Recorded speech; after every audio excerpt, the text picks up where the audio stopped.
I grew up around Native American people, primarily the Cheyenne and the Crow. I remember coming home one day and we were going to go into one of the kids' teepees with his parents, and the mother said, "Take those shoes off, they'll make you sick." It was just strange why she would say they would make you sick. Well, I wouldn't have had a clue at that time. In simple terms, grounding is literally putting your bare feet on the ground. When you do that, you're in contact with the earth, and Mother Earth is endowed with electrons. And these electrons are literally absorbed through your feet. It's like taking handfuls of antioxidants, but you're getting it through the feet. Grounding means connecting to the earth to support the specific function of the organs of your body. It supports the body as a whole, but it specifically supports organ systems down to the tissues and the cellular function of the entire body. In 1960, we invented synthetic materials. The first thing we did was we put rubber sole, synthetic soles on the shoes. We started wearing sneakers. So it's the most common sense thing that we are organisms that live and grow and depend entirely on the earth while we're alive. And yet we have completely isolated ourselves from it. We're so disconnected that it becomes this weird thing if we actually slip our shoes off. 95% of people walk insulated on the earth. This was the single thing that happened that probably caused the proliferation of inflammation-related health disorders far and above anything else. This is so incredible. This is Nobel Prize material. I got involved in the cable industry in the early 60s. I first learned the need to ground cable signals as we were developing the industry. When you run a wire into the house, before you can go into the house, you have to ground the cable. I mean, you have miles of wire hanging up there in the air. If there's lightning in the air, it's going to hit the cable. And so what you want to do is create a path to ground for the lightning so that it doesn't enter the house or blow up a TV or create a fire. One day I was sitting at a computer and the computer kept crashing. I knew it was static electricity, so I put a piece of tape across my desk and grounded it. Then I realized in that process that the outlet wasn't grounded, so I fixed it so that I could get rid of the static electricity. And I didn't think too much about it. I walked outdoors and I sat on a bench. This tour bus pulled up, and it looked like they had just been to one of these outlet malls, and white Nike shoes were on sale. It just dawned on me, I asked the question, I said, I wonder if it's possible that humans are, we're no longer naturally grounded. I wonder if these shoes could be interfering with us. So that night, I went to the hardware store and I bought a roll of metal duct tape. And I just taped it across the bed. I threw a wire out the window and had a ground rod outside. I connected to the ground rod on one side, connected to the metal duct tape that I had laid on the bed. So when I laid down on the duct tape, I was like grounded because it was connected to the earth. I woke up the next morning and I thought, holy cow, there's something going on here, because normally for me to go to sleep, I had to take Advil.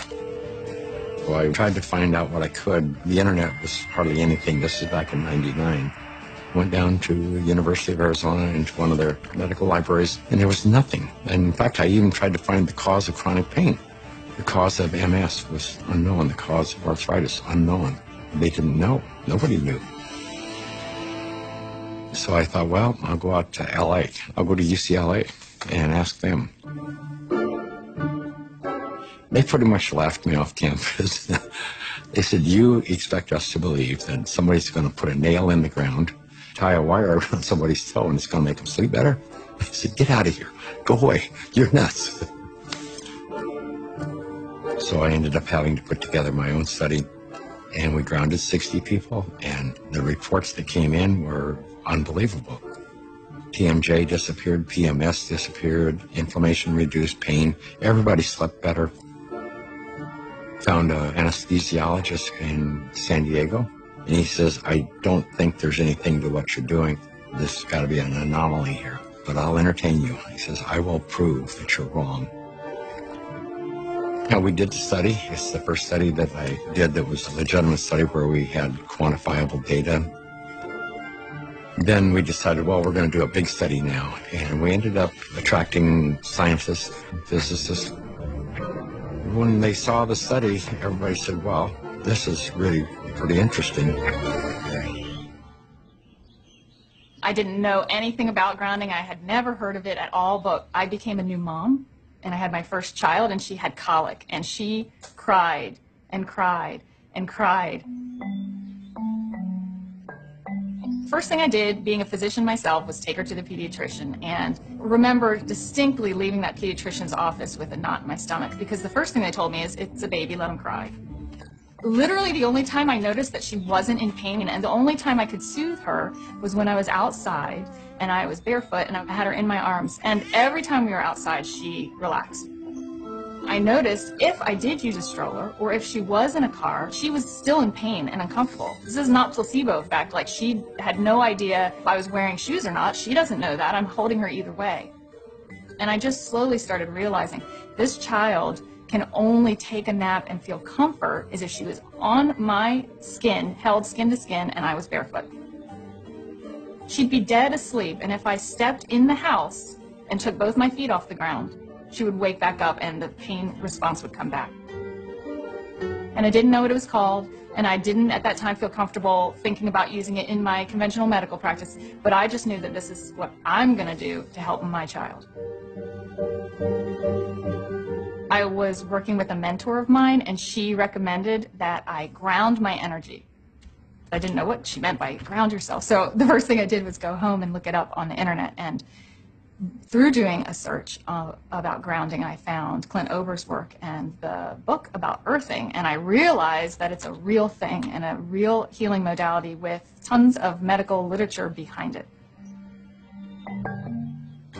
I first learned about grounding maybe 12, 13 years ago through one of the trainers for the Tour de France team from the U.S., and he was using it with many of their athletes and with surprising results. And I think that surprising best summarizes my response to it, because it didn't seem to make sense. I think I became a believer once I started to explore the science. If you take a microscope and you look at a piece of wood and you go down, down, down, all of a sudden there's nothing there. There's molecules, but they're not even connected. What's holding them together? What's the force that's holding everything together? Our body is electrical. This is all electronic equipment. The heart, the lungs, the brain. I mean, this is electrical equipment. It's all electrical. Everything is electrical. Unbeknownst to us, we live inside a battery. The surface of the Earth is charged negatively, and the ionosphere, which is a layer of the atmosphere about 60 miles up, which is ionized by the sun, meaning that the rays of the sun are so strong that they split the molecules into a positive charge and a negative charge. The negative charge are transferred to the surface of the Earth through lightning mainly, and the positive charge stay 60 miles up. The problem arises when we don't have negative charge. So we need grounding just as we need air and we need sunshine. Stephen Sinatra, who was a cardiologist from back east, who was attending a convention, we sat down with Stephen and told him the story of what I was doing. Now he said, well, if you're affecting pain, he says, you need to be researching inflammation.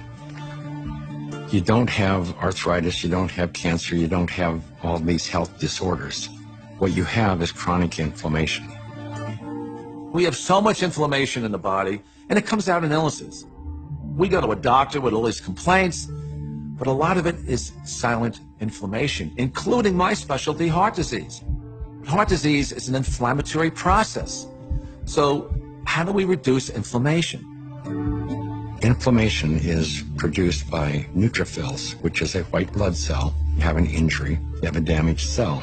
And so these white blood cells come over and they encapsulate the damaged cell and they release reactive oxygen species, which rip electrons from the damaged cell, and that destroys the damaged cell. If there's not enough free electrons there to reduce the remaining radicals, we're going to steal an electron from a healthy cell and in the process damage it.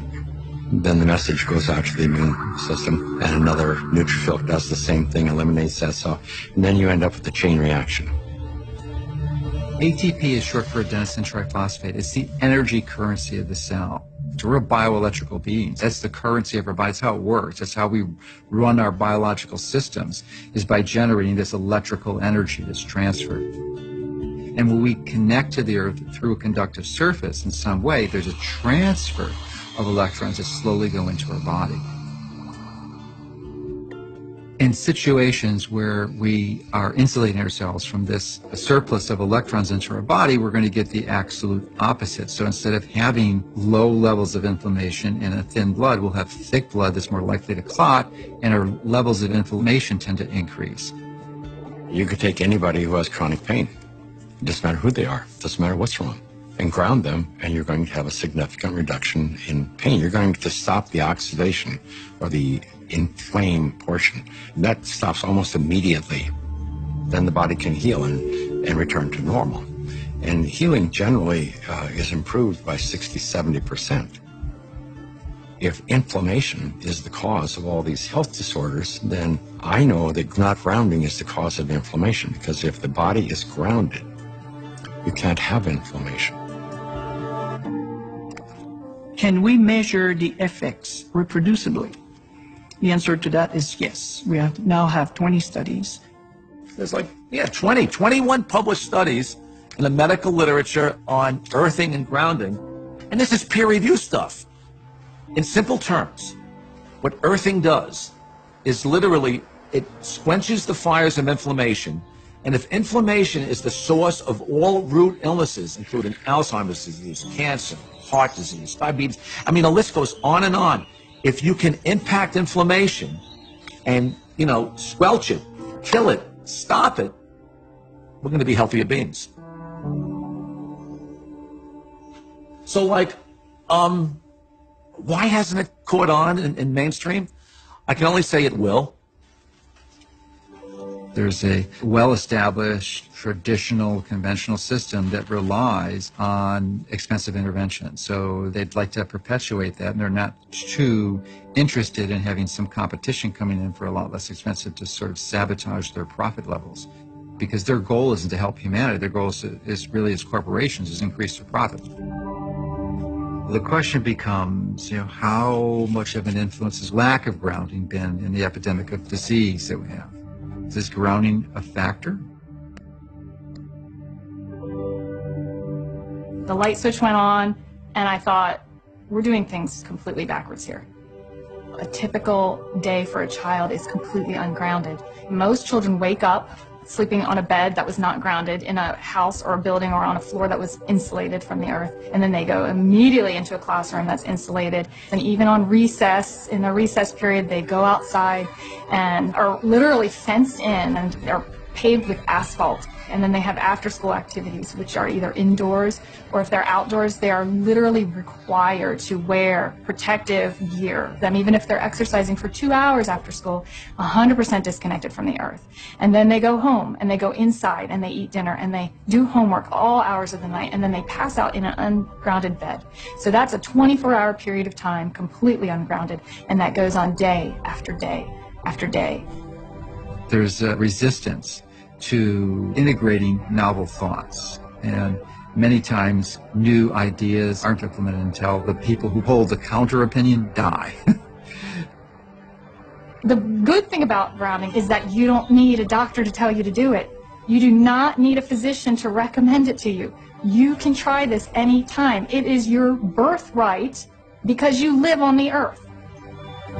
I ground every day. Hey, I want to be connected to the earth as much as I can. I would say about 95% of the day I am grounded, because I believe it's just a no-brainer. Go outdoors, take your shoes off, stand barefoot on the earth, or sit on the earth, put your feet and your hands on the earth, and you will instantly notice the pain and inflammation begin to drain from your body. I got my life back is probably the most common refrain that I hear. Thank you, I got my life back. I got my life back.